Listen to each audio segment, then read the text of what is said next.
حجرات کی آیت نمبر 10 میں فرمایا انما المؤمنون اخوة فاصلحوا بین اخویکم واتقوا اللہ لعلکم ترحمون. کہ مومن صرف اور صرف بھائی ہے، کوئی اور ان کا آپس میں تعلق اور رشتہ نہیں ہے. بس اپنے دو بھائیوں میں اصلاح کر لو، اللہ سے اور اللہ سے ڈرو تاکہ تم پر رحم کیا جائے.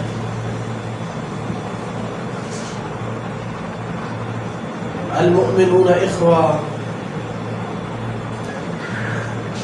اللہ تعالیٰ مومنین کے درمیان اعتباری بھائی چارہ قائم کر رہا ہے. تکوینی طور پر ہر کوئی اپنے ماں باپ کا ہے، لیکن شرعی اور اعتباری حیثیت سے، قانونی حیثیت سے اللہ تعالیٰ مومنین کو بھائی قرار دے رہا ہے.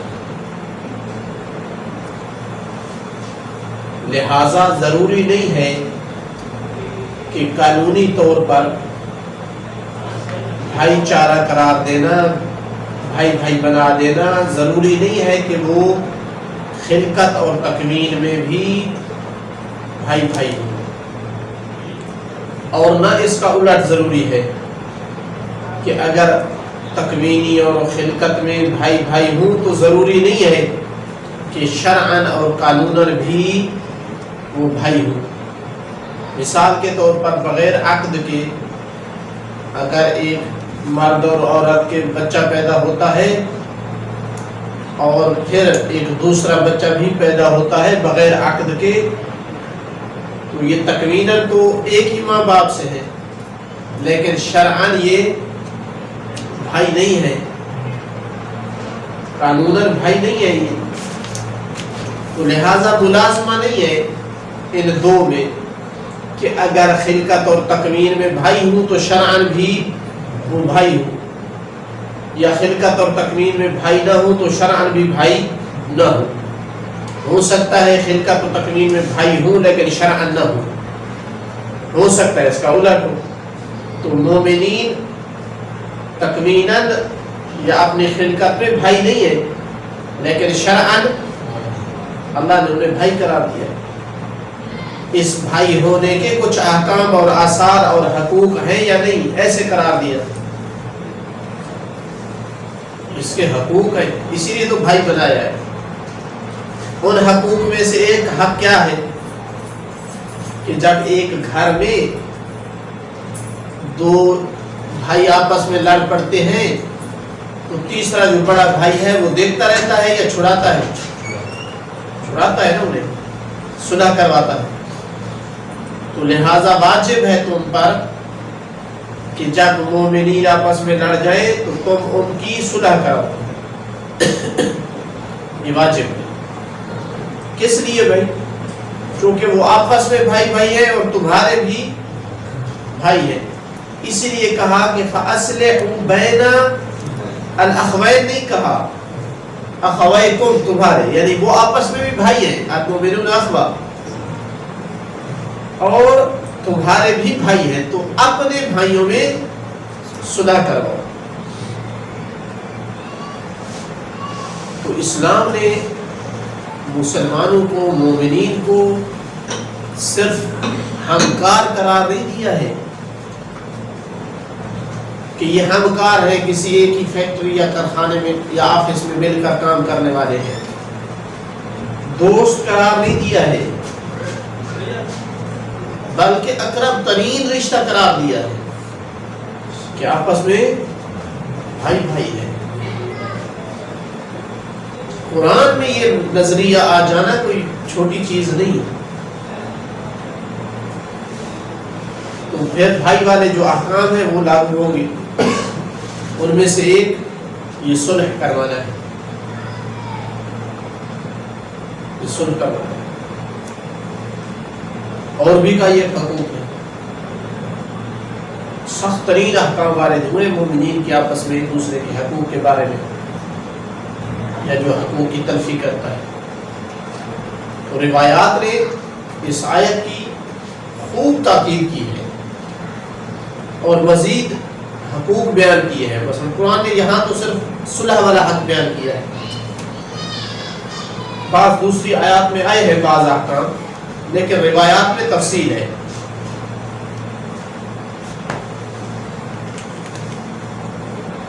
ان النبی صلی اللہ علیہ وآلہ وسلم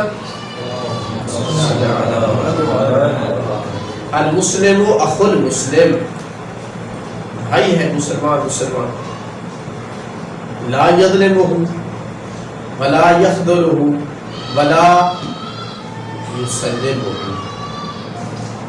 اس پر ظلم نہیں کرتا، اس کو تنہا نہیں چھوڑتا، اس کو مشکلات اور مصیبتوں اور دشمن کے حوالے نہیں کرتا. یہ کس کی تعلیم ہے؟ جی رسول اللہ کی. جو جھوٹے لبیک یا رسول اللہ کا نعرہ لگا رہے ہیں وہ کتنا اس کی پاسبانی کر رہے ہیں، کتنا ایک اپنے مسلمان بھائی کے حقوق کا خیال کر رہے ہیں. تو ان کو لبیک یا شیطان کہنا چاہیے تھا، کیونکہ کام شیطان والے ہیں، نہ قرآن والے ہیں نہ رسول اللہ کے فرمان والے ہیں. کسی بھی مسلمان کی گاڑی کو جلانا، اس کے بائک کو جلانا، اس کو مارنا، یہ کہاں لکھا ہے کہ یہ رسول اللہ کی تعلیمات میں سے؟ اسی طرح حدیث نبوی میں ہے کہ مثل الاخوین مثل الیدین، مثل الیدین،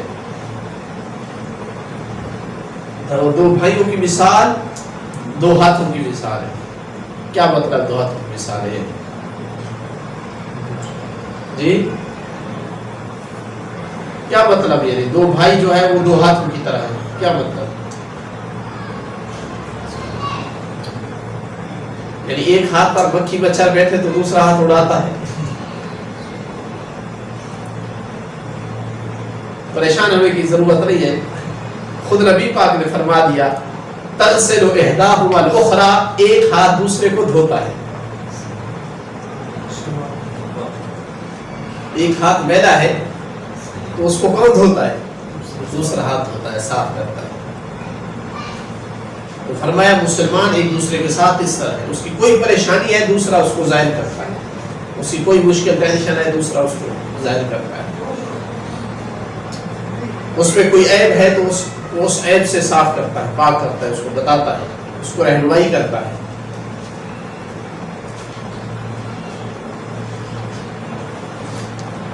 اسی طرح چھٹے امام سے ہے المومن اخو المؤمن، مومن مومن کا بھائی ہے، کالجسد الواحد، ایک جسم کی طرح. یہ میرا خیال میں اخ سے بھی زیادہ دقیق ہے، بھائی ہونے سے بھی زیادہ دقیق ہے کہ ایک جسم کی طرح ہے.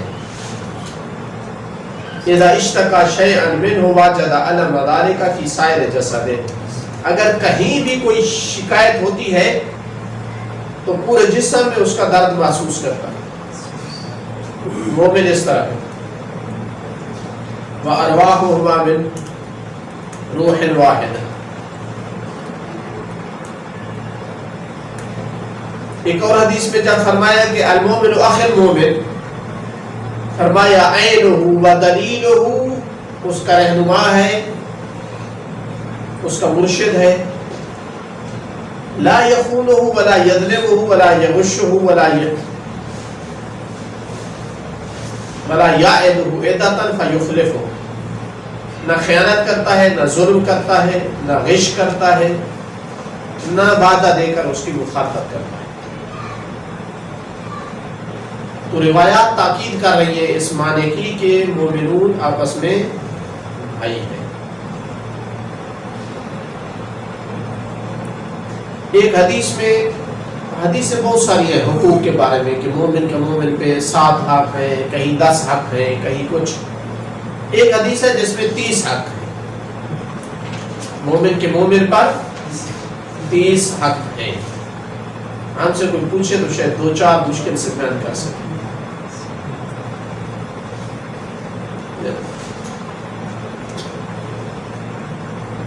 یعنی آج ایک مومن کو دوسرے مومن کو اذیت کرنے کے زیادہ طریقے جانتا ہے، اس کے حقوق پورا کرنے کے راستے سے، طریقوں سے. للمسلم علی اخیہ 30 حقا، 30 حق ہے. لا براءۃ لہ منہا الا بالاداء، ادا کیے بغیر ان سے جان نہیں چھوٹے گی. اول اف یغفر ذلتہ، اول اف یا وہ بخش دے، یہ علیحدہ بات ہے. یا ادا کرے یا معافی مانگے. پہلی یغفر ذلتہ، اس کی کوتاہی کو بخش دے. یرحم عبرتہ، رو پڑے تو اس پہ رحم کرے. کسی بھی مشکل کی وجہ سے وہ رو پڑا ہے، رحم کرے. یستر عورتہ، اس کے عیب پہ پردہ ڈالے، نہ کہ پوسٹ بنا کر فیس بک پہ چڑھا دے.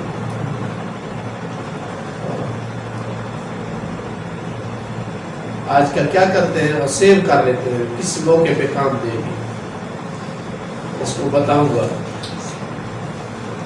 اس پہ لعنت وارد ہوئی ہے ایسے بندے پر روایات میں، جو کسی کی بات کو سیو کرتا ہے کہ کسی موقع پر اس کو نکالوں گا، بلیک میل کروں گا. یہ خفیہ ریکارڈنگ آج کل عام ہوتی جا رہی ہے، حرام ہے ایسا کرنا.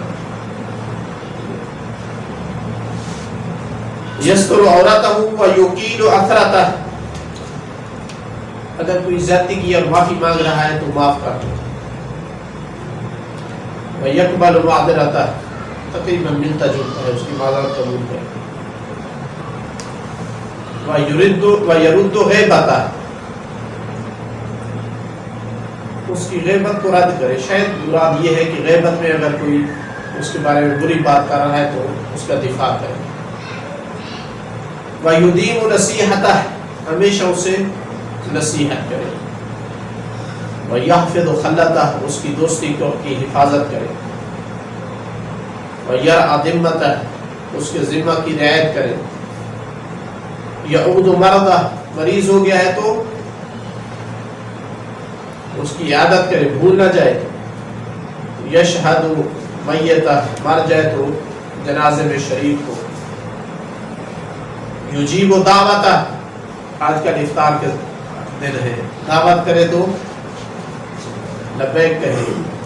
یہ حق پوری طرح ادا کیا جاتا ہے. درجہ اکمل و اتم، بلکہ یاد دہانی کرائی جاتی ہے. وَيُكَافِئُ صِلَتَهُ، مکافات صلہ کرے، یعنی کوئی احسان کیا ہے اس کو پورا اس کا بدلہ دے.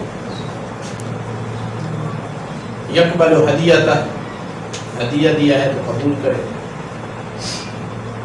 وَيَشْكُرُ نِعْمَتَهُ، کوئی احسان کیا ہے تو اس کا شکر کرے. یحسن نصرتہ، اچھی طرح مدد کرے. یحفظ حلیلتہ، یہ جملہ دیکھنا پڑے گا. یقضی حاجتہ، اس کی حاجت روائی کرے. ممکن ہے یحفظ حلیلتہ یعنی اس کے گھر والوں کا خیال رکھے اگر وہ کہیں چلا گیا ہے مثلا. وَيَشْفَعُ مَسْأَلَتَهُ، اس کا کوئی مسئلہ سوال ہے، حاجت ہے کہیں سے، تو اس کی اگر یہ شفاعت کر سکتا ہے، ہیلپ کر سکتا ہے تو شفاعت کرے. یُسَمِّتُ عَطْسَتَهُ، چھینک آئی ہے تو یا مقررہ کرے. یرشد ضالتہ، کوئی چیز اس کی گم ہو گئی ہے تو اس پر اس کی رہنمائی کرے. یرد سلامہ، یطیب کلامہ، اچھی کلام کرے اس کے ساتھ. یبر انعامہ، بر یعنی احسان کرنا، اس کے احسان کے بدلے میں احسان کرے. یصدق اقسامہ، کسی چیز پر قسم اٹھائی ہے تو تصدیق کرے، یہ نہ کہے کہ وہ جھوٹ بول رہا ہے۔ یوالی ولیہ، اس کے دوست کے ساتھ دوستی رکھے، ولا یعادی، دشمنی نہ کرے، وینصرہ ظالما و مظلوما، ظالم ہو یا مظلوم ہو اس کی مدد کرے۔ یہ کیسے؟ ظالم ہو یا مظلوم ہو اس کی مدد کرے، شکر ہے امام نے خود بیان کر دیا۔ اما نصرتہ ظالما، ظالم ہو تو اس کی مدد کرے کیسے؟ فیردہ عن ظلمہ، ظلم سے اسے پلٹائے، یہ اس کی مدد ہے۔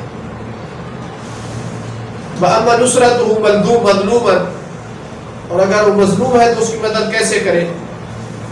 فیعینہ علی اخذ حقہ، اس کے حق کے لینے میں اس کی مدد کرے، ولا یسلمہ ولا یخذلہ، نہ اس کو دشمن کے حوالے کرے اور نہ ہی تنہا چھوڑے، وَيُحِبُّ لَهُ مِنَ الْخَيْرِ مَا يُحِبُّ لِنَفْسِهِ، جو اپنے لیے پسند کرتا ہے اچھائی اس کے لیے وہی پسند کرے۔ اچھائی نہ کہ جس طرح وہ ہوتا ہے نشے والا، خود نشئی ہے تو ساتھ دوسروں کو بھی نشے پہ لگائے، نہ جو اچھائی اپنے لیے پسند کرتا ہے وہ اس کے لیے بھی پسند کرے۔ ہاں، سگریٹ والا کہتا ہے اس کو لگاؤں گا سگریٹ پہ تو میرا بھی کام چلے گا، ہے؟ یہ نہیں ہے حق مومن کا۔ وَيَكْرَهُ لَهُ مِنَ الشَّرِّ مَا يَكْرَهُ لِنَفْسِهِ، اور جو اپنے لیے ناپسند کرتا ہے چیز اس کے لیے بھی ناپسند ہے۔ تو یعنی دنیا میں بہت ساری چیزیں، حقوق، انصاف پامال ہے، بالخصوص مومنین والے حقوق کا تو کوئی حال نہیں، اصلا کوئی رعایت نہیں مومنین کے حقوق کی۔ اہانت کی جاتی ہے، انسان کی جاتی ہے، اس کے راز کو زیادہ سے زیادہ فاش کیا جاتا ہے، محتاج ہو تو بجائے قرض حسنہ یا مدد کرنے کے الٹا اس کو سود وغیرہ دیا جاتا ہے۔ بہت زیادہ ضرورت ہے اس ٹاپک پہ گفتگو کرنے کی، شدید روایات ہیں کہ وہ ہمارا نہیں ہے، ہم سے کوئی تعلق نہیں اس کا جو ہمارے شیعہ کے ساتھ اچھا نہیں ہے، مواسات اخوان نہیں کرتا ہے۔ متعدد عناوین ہیں، مواسات الاخوان، قضاء حاجت الاخوان، اطعام المؤمنین، مثلا ادخال سرور فی قلب المؤمن، اشراط العناوین ہیں جو بعض واجبات میں، بعض آداب و مستحبات ہیں۔ اللہ تعالیٰ گناہ معاف کرتا ہے ان پہ ایک ایک کام میں۔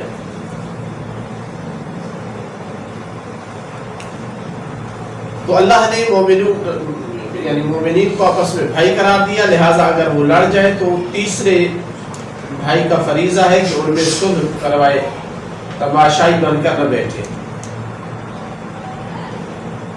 واتقوا اللہ، اللہ سے ڈرو۔ کون؟ وہ جو آپس میں لڑنے والے ہیں، وہ دونوں بھائی اور یہ صلح کرانے والا بھی، سب کے سب اللہ سے ڈرو۔ لعلکم ترحمون، شاید تم پر رحمت کی جائے۔ یعنی اگر مومنین والے حقوق ادا نہ کیے تو ہم نے ایک دوسرے پر تجاوز کیا، ایک دوسرے کو لڑایا بجائے صلح کرانے کے، تو پھر اللہ کی رحمت کی امید نہ رکھو۔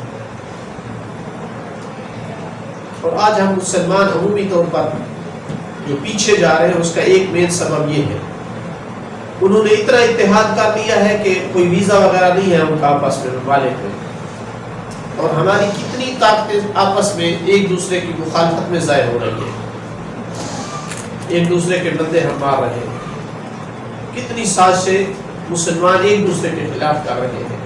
تو کیسے ترقی کریں؟ پھر اللہ کی رحمت کیسے شامل حال ہو؟ جہاں اتنے حقوق پامال ہو رہے ہیں وہاں اللہ کی رحمت کی امید رکھی جائے۔ آیت نمبر 11 میں فرمایا یا ایھا الذین آمنوا لا یسخر قوم من قوم، اب لڑائی سے ایک درجہ نیچے آیا قرآن،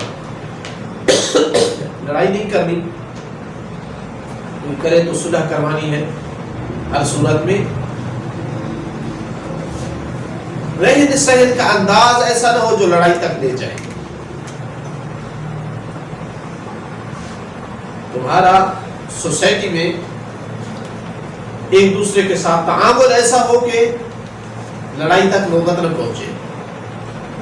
گویا یہ آیات لڑائی اور جھگڑے کو جڑ سے اکھیڑنا چاہتی ہے کہ وہ کام ہی نہ ہو جو فتنہ فساد کا موجب بنتا ہے. ان میں سے ایک چیز جو ہے وہ کسی کی مذاق کرنا اہانت کے طور پر. کتنی لڑائیاں ہو چکی ہیں اس پر، ہوتی رہتی ہیں کہ اس نے میری انسان کی ہے، اس کو جرأت کیسے. اے اہل ایمان لا یسخر قوم من قوم، تمسخر نہ اڑائے ایک قوم دوسری قوم کا. عسیٰ ان یکونوا خیرا منہم، ممکن ہے کہ تمسخر کرنے والے سے وہ بہتر ہو اللہ کے نزدیک جس کا تمسخر اڑایا جا رہا ہے. ولا نساء من نساء، اور نہ ہی خواتین کا تمسخر اڑائے. ان یکن عسیٰ ان یکن خیرا منہن، ممکن ہے جن کا تمسخر اڑایا جا رہا ہے وہ بہتر ہو عند اللہ ان سے جو تمسخر اڑا رہی ہے. شان نزول کے حوالے سے واحدین اسباب نزول میں جو لکھا ہے کہ یہ جو قوم کی بات ہے مردوں کے حوالے سے، یہ ثابت بن قیس کے بارے میں، ثابت بن قیس بن شموس ہے غالباً، اس کے بارے میں ہے. یہ اونچی آواز سنتا تھا تو محفل رسول میں ظاہر فصیح بلیغ تھا، اس کو خطیب نبی بھی کہتے تھے، یعنی بات پیغام اچھا پہنچا لیتا تھا. تو یہ محفل میں آگے آگے بیٹھتا تھا تاکہ آواز کی سمجھ آئے. مائک وغیرہ تو ہوتے نہیں تھے اس وقت. تو ایک دن آئے تو محفل بھری ہوئی ہے، تو یہ اندر سے جو ہے صفوں کو چیرتا ہوا آگے پہنچا. تو جب قریب گیا تو کسی نے کہا کہ ادھر ہی بیٹھ جائے، آگے جگہ نہیں ہے. تو اس کو غصہ آ گیا کہ مجھے ادھر بٹھا دیا. اس نے پوچھا کہ تو کون ہے؟ کہا کہ میں فلان ہوں. کہا اچھا ابن فلانت، اس کی ماں کا وہ نام لیا جو زمانے جاہلیت میں معروف تھا، جو ایک تان اور کشنی تھی. تو وہ شرم سے اس نے سر جھکا لیا. کہا کہ اس وقت یہ آیت اتری اور نساء ولا نساء من نساء، اس کے حوالے سے لکھا کہ ازواج نبی میں سے دو نے جناب ام سلمہ کا تمسخر اڑایا. بعض نے لکھا ہے کہ چھوٹے قد ہونے کا انہوں نے مذاق اڑایا، اور بعض روایت میں کہ انہوں نے کوئی چادر باندھی ہوئی تھی، وہ لمبی تھی اور زمین پہ گھسیٹ رہی تھی، تو کہا کہ کانہا لسان کلب، کتے کی زبان ہے، ایسے وہ لگ رہی ہے، یعنی وہ چادر. تو یہ آیت اتری. عجیب ہے، یعنی مذمت والی آیات میں خود ہی لکھتے ہیں کہ ان کے مصادیق کون تھے. پھر کوئی اور بندہ نام لیتا ہے تو اس پر کیس ہو جاتا ہے. اب یہ میں نے دو کہا ہے، اس نے دو نہیں کہا، اس نے تو نام لکھے ہیں. ان کو کچھ نہیں کہا جاتا، ہم نام بھی نہیں لے سکتے. بہرحال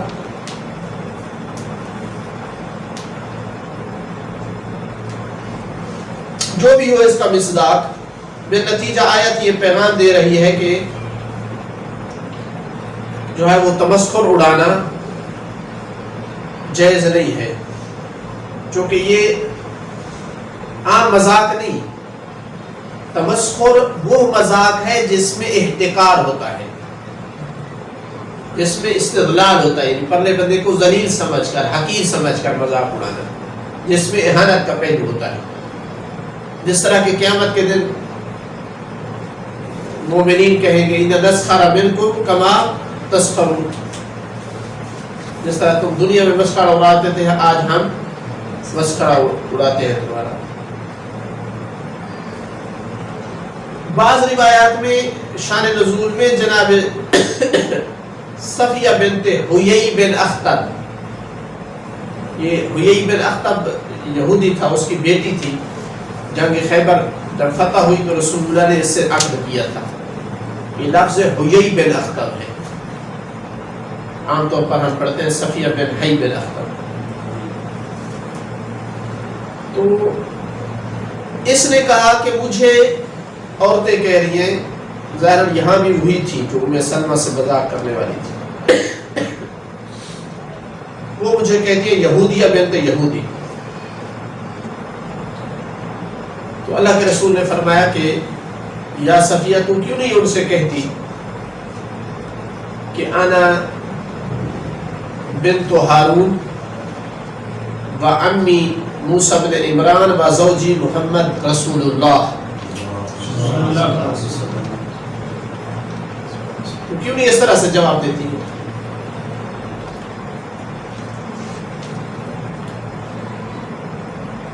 تمسخر اڑانا، اس کے پیچھے اگر اس کی تحلیل میں جائے تو جو عنصر کار فرما ہے اس میں وہ تکبر ہے، اپنے کو دوسروں سے افضل سمجھنا ہے، دوسرے کو اپنے سے کمتر سمجھنا ہے. تب یہ کسی کا انسان اس حالت میں تمسخر اڑاتا ہے.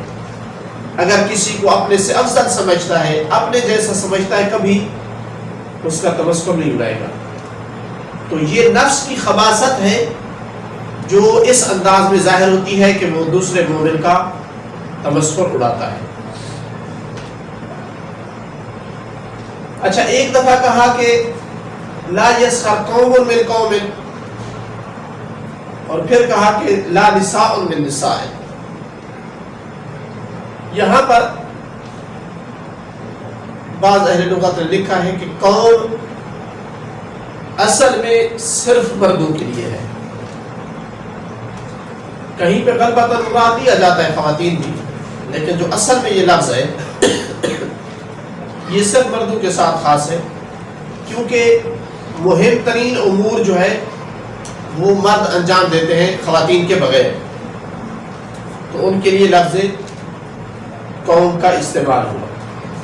اور یہاں یہی معنی مراد ہے چونکہ نساء کے مقابل میں آیا ہے، تو لہذا قوم سے مراد رجال ہو گیا اور اس کے مقابل جو ہے وہ نساء ہے.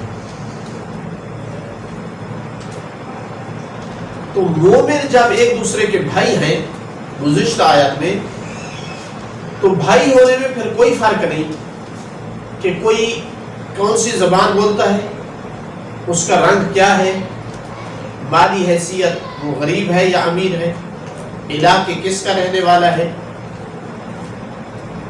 بغیر اس فرق کے مومنین بھائی ہیں، اور ان میں سے کسی کا بھی تمسخر اڑانا وہ فعل حرام ہے. لیکن یہاں سوال یہ ہوتا ہے کہ شان نزول میں جو موارد ذکر ہوئے ہیں، کیا ان میں کہہ سکتے ہیں کہ وہ مومنین کی لسٹ میں ہیں؟ یا ایھا الذین آمنوا یہ شامل ہے ان کو، لا یسخر قوم من قوم.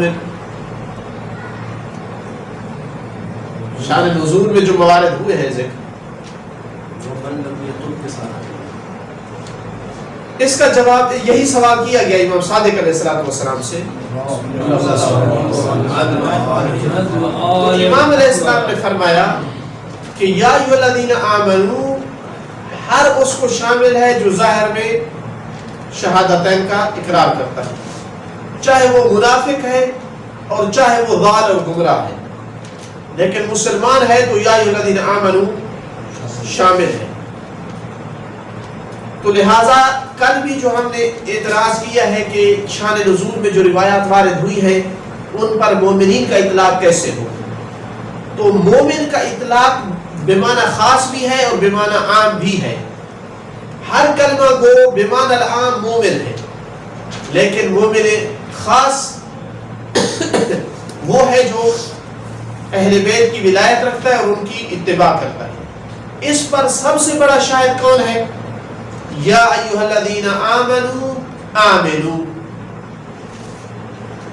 یا ایھا الذین آمنوا آمنوا، اس کا مطلب ہے کہ کچھ ایسے بھی مومن ہیں جن کو مومن بننے کی ضرورت ہے، قرآن جن کو ایمان کی طرف بلا رہا ہے، تو لہذا جو اسلام ظاہری ہے اس کو دیکھتے ہوئے یا ایھا الذین آمنوا کا خطاب جو ہے وہ وارد ہوا ہے۔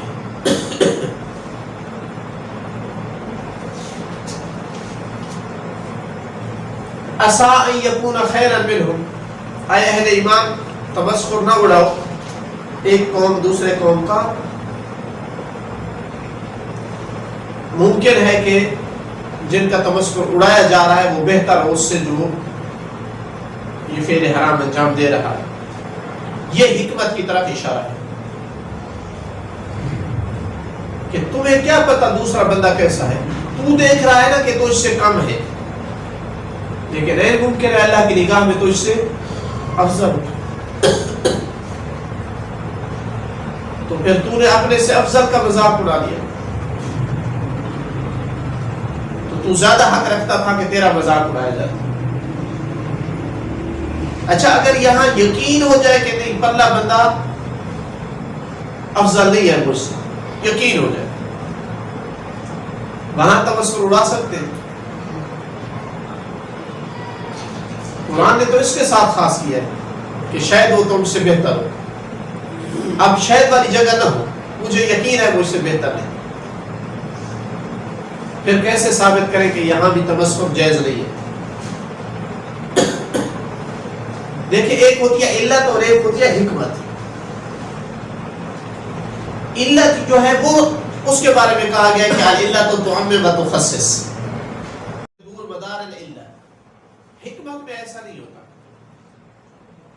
حکمت میں ایک مناسب چیز ذکر کی جاتی ہے، ضروری نہیں ہے کہ اس کے ہوتے ہوئے حکم ہو اور وہ نہ ہو تو حکم نہ ہو۔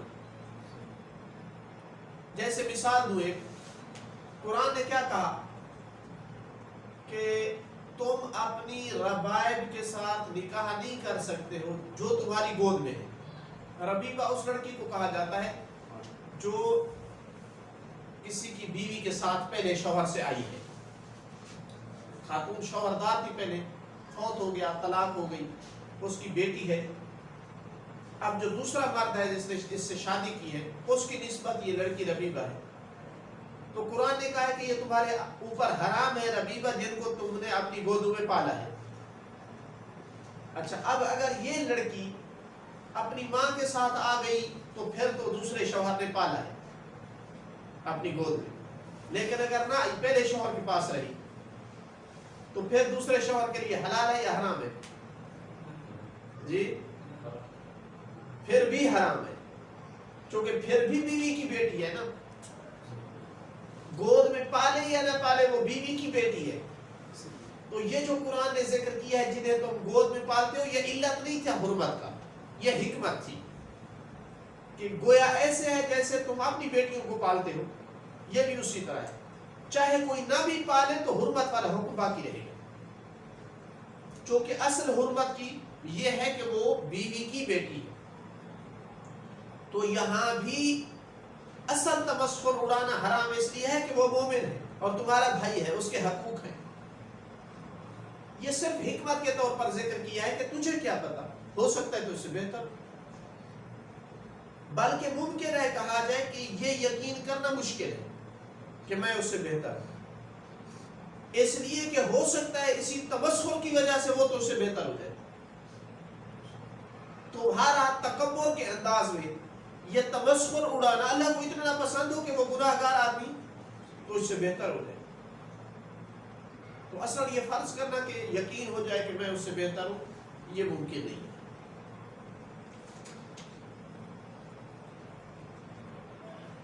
تو یہ جو کہا ہے کہ عسیٰ ان یکون خیرا، یعنی خیرا عند اللہ، کہ ممکن ہے کہ وہ تم سے بہتر، یعنی تمسخر اڑانے والے سے بہتر ہو، یعنی عند اللہ وہ افضل اور بہتر، نہ ہی خواتین تمسخر اڑائے، ممکن ہے کہ جن کا تمسخر اڑایا جا رہا ہے وہ بہتر ہو یعنی تمسخر اڑانے والیوں سے۔ وَلَا تَلْمِزُوا أَنفُسَكُمْ، لمز کسی کے عیب پر تنبیہ کرنا کہ تو ایسا ہے.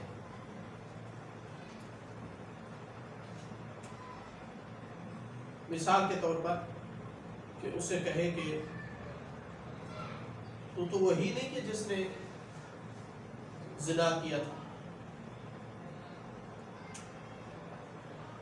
اس کو لمز کہا جاتا ہے. اس کے عیب پر تنبیہ کرنا، طعنہ دینا عیب کے ساتھ. دیکھیں اللہ کتنا ستار و عیوب ہے. اب وہ جو عیب ہے معصیت خدا ہے، اللہ کی معصیت ہے، لیکن اللہ پسند نہیں کرتا کہ بندوں میں کوئی بندہ اس کا طعنہ دے. حرام کیا ہے اس پر کسی دوسرے پر کہ وہ اس عیب کے ساتھ اس کو طعنہ دے. پھر کہا کہ انفسکم لا تلمزوا انفسکم، دوسروں کا نہیں کہا، اپنے نفسوں کو طعنہ نہ دو، تشریح نہ کرو. حالانکہ مراد یہی ہے دوسروں کو طعنہ نہ دو، کیونکہ المومنون اخوہ ہونے کے بعد گویا یہ پورے کا پورا معاشرہ ایک جسم ہے، فرد واحد ہے، اتنے متحد ہیں. اگر ایک نے دوسرے کو طعنہ دیا تو یوں سمجھے کہ اس نے اپنے آپ کو طعنہ دیا، اس نے اپنے آپ کو طعنہ دیا. اتنے حقوق بنا دیے مومنین کے ایک دوسرے پر، یعنی گویا بعض دوسرے کا حصہ ہے، یہ اس کا حصہ ہے اور وہ اس کا حصہ ہے. تو طعنہ دینے والے نے اپنے آپ کو طعنہ دیا.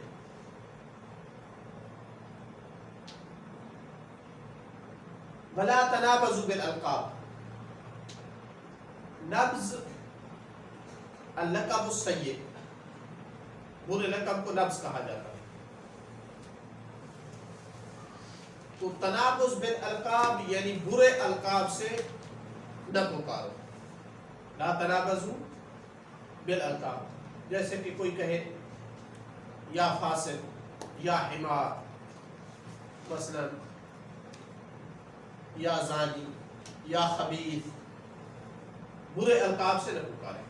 گالی کا بھی اسی میں سے حکم نکال سکتے ہیں. جی گالی دینے کا حکم اسی میں سے نکال سکتے ہیں. جی ہاں، جی ہاں، گالی عام طور پر اس میں داخل ہے. جو اکثر ہم گالیاں دیتے ہیں وہ اسی تنابز بالالقاب میں آتی ہے.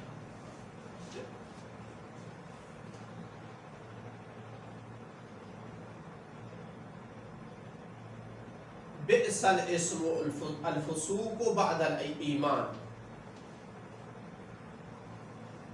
اس کے دو معنی کیے گئے اس جملے کے کہ یہ کس کی طرف پلٹ رہا ہے. ایک معنی یہ کیا گیا ہے کہ برا ہے اسم سے مراد نام. جیسے ہم کہتے ہیں کہ فلاں کا اسم اشتہر اسمہ، اس کا نام مشہور ہو گیا ہے. حالانکہ اس کا وہ اسم مشہور ہونا یعنی نام معروف، اصل میں نام معروف ہوتا ہے. ہم کہتے ہیں اشتہر اسمہ. یا مراد اسم سے علامت ہے، کیونکہ اسم واسمہ سے لیا گیا ہے، واسم یعنی علامت. تو ایک معنی یہ کیا گیا ہے کہ بئس الاسم الفسوق بعد الایمان، ایمان کے بعد فسوق والا نام دیا جانا ایک مومن کو یہ بہت برا ہے. یا فسق والی علامت لگانا اس کے ساتھ یہ بہت برا ہے. اس کو فسق والا نام دینا یا فسق والی علامت اس کے ساتھ لگانا یہ بہت برا ہے، کیونکہ ایمان کے بعد مومن مکرم اور محترم ہو جاتا ہے. اگرچہ پہلے اس کے پاس بڑے بڑے عیب تھے، بڑا مجرم تھا، لیکن اب توبہ طیب ہو گیا ہے، مومن ہو گیا ہے، تو ایمان کے بعد اس کو فسوق والے نام نہیں دے سکتے.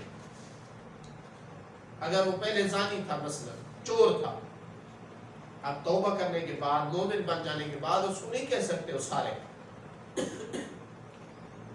چونکہ اب المومنون اخوہ میں آ گیا ہے، اس کے حقوق ہیں. دوسرا معنی یہ کیا گیا ہے کہ بئس الاسم الفسوق بعد الایمان، کہ کوئی بندہ اگر مومن ہو گیا ہے تو مومن ہونے کے بعد دوسروں کو فسق والے نام دینا بہت برا کام ہے. کسی کو فسق والے نام دینا، فسق والی وصف دینا لگانا یہ ایک مومن کے لیے بہت برا عمل ہے. حالانکہ ایمان بہت بڑی چیز ہے، اس نے بہت بڑا کام کیا ہے، افضل العبادہ ایمان ہے، لیکن ایمان کے بعد یہ والی حرکت کرے یہ بہت برا ہے. گویا کہ ایمان والا ثمرہ مرتب نہیں ہوگا اگر اس نے دوسرے مومنین کو برے القاب سے پکارا. وَمَن لَّمْ يَتُبْ، اور جس نے توبہ نہ کی، فَأُولَٰئِكَ هُمُ الظَّالِمُونَ، پس یہ لوگ ظالم ہیں. اس میں اشارہ ہے کہ کچھ لوگ یہ کر چکے ہیں، اس لیے کہا کہ جس نے توبہ نہ کی. یعنی صحابہ میں یا صحابیات میں کچھ یہ کام کر چکے ہیں، اس لیے دھمکی آ رہی ہے کہ جس نے توبہ نہ کی تو یہ لوگ ظالم ہیں. دیکھیں اللہ فیصلہ کر رہا ہے. وہ کسی اور کو ظالم، خبیث، ملعون وہ کہہ رہا تھا، اللہ نے فیصلہ کر دیا ہے کہ تو ظالم، یعنی تو حق رکھتا ہے کہ تجھے یہ برا نام دیا جائے، یہ برا لقب دیا جائے. ظالم برا القاب میں سے. تو اسی لیے کہا جاتا ہے کہ جو کسی کو گالی دیتا ہے اگر وہ ناحق ہے تو گالی اس کی طرف پلٹ آتی ہے. وہ گالی پلٹ آتی کا کیا مطلب ہے؟ وہ اس وصف کا مستحق ٹھہرتا ہے. یہ معنی ہے گالی پلٹنے کا، وہ اس وصف کا مستحق ٹھہرتا ہے. تو اللہ تعالیٰ بھی یہی فرما رہا ہے کہ اگر جس نے یہ کام کیا اور توبہ نہ کی تو یہ ظالموں میں سے ہے.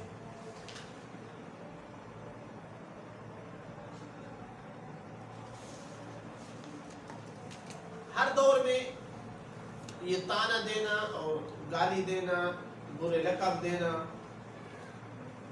اپنا طریقہ کار ہوا کرتا ہے. کوئی زمانہ تھا کہ ہجو کرتے تھے، یعنی شعر کے انداز میں ان کی ساری برائیاں بیان کرتے تھے پہلے دور. آج کے زمانے میں یہ کام بہت زیادہ سوشل میڈیا کے ذریعے سے کیا جا رہا ہے. حتیٰ کہ اس کی کوئی بری پکچر لگا کر جو نقص اور عیب والی ہو، اگر وہ مومن ہے اور اس کے حقوق ہیں تو وہ اس زمرے میں آتا ہے. چونکہ یہ خاص نہیں ہے تمسخر اڑانا. آپ قول سے اڑائیں، آپ کسی فعل سے اڑائیں، آپ کسی اشارے سے اڑائیں. آنکھ کے اشارے سے بھی کسی کا تمسخر اڑایا جا سکتا ہے. تو لہذا اس پہ دھیان دینا چاہیے کہ کسی مومن کے بارے میں سوشل میڈیا پہ ایسا کام کرنا یہ غلط ہے. بلکہ یہ جو بعض خباثت کرتے ہیں اور رسول اللہ صلی اللہ علیہ وسلم کے اہانت امیز خاکے تیار کرتے ہیں، ایسی چیزوں کو بھی شیئر کرنا حرام ہے. یعنی بعض دفعہ آپ نے ایجاد نہیں کیا اس کو، لیکن صرف شیئر کر رہے ہیں. رسول اسلام کے بارے میں ہو، کسی مومن کے بارے میں ہو. چند دن پہلے ایک طالب علم نے مجھے میسج کیا کہ کسی طالب علم کا کوئی کرپشن پکڑی گئی اور ویڈیو آ گئی اس میں. تو ایک دفعہ ذہن میں آیا کہ چلو بھائی بھیجے دیکھیں کون ہے. دلچسپی رکھتا ہے بندہ معلومات کون نے کیا کیا، لیکن بہرحال فوراً یہ خیال آیا کہ اس طرح نشر کرنا اور کسی کو کہنا تو گناہ ہے. میں نے کہا معذرت مجھے وہ ویڈیو نہ بھیجنا، تاکہ کم از کم مجھے پتہ نہ چلے. اجمالی چلو علم ہو گیا کہ کسی کی بنی ہے، لیکن تفصیلاً خواہش کرنا اور جاننا کہ وہ کون ہے، اس کا مطلب ہے اس کو دعوت دے رہا ہوں کہ تو برائی کو نشر کر اور اس کی غیبت کر اور اس میں بھی حصہ دار ہوں. تو سوشل میڈیا جہاں اچھائی کی ترویج اور اچھی باتیں کرنے کی اور پھیلانے کا بہت بڑا ایک ذریعہ ہے، وہاں خیال رکھنا چاہیے کہ بندہ اس طرح کی چیزوں میں نہ پڑ جائے. کسی کو جو ہے وہ تنابز بالالقاب نہ ہو جائے، کسی کا تمسخر نہ ہو جائے، کسی کا لمس نہ ہو جائے. تب ان کی بات ہے جو مومن ہیں، جن کے حقوق ہیں، جو اس کا زمرے میں آتے ہیں فَأُولَٰئِكَ هُمُ الظَّالِمُونَ. تو اس کا گویا اللہ تعالیٰ نے بھی اٹھا لیا تکلیف ہم سے. کہ اگر وہ ظالم ہے تو پھر ان کے یہ حقوق نہیں ہے. الحمدللہ رب العالمین.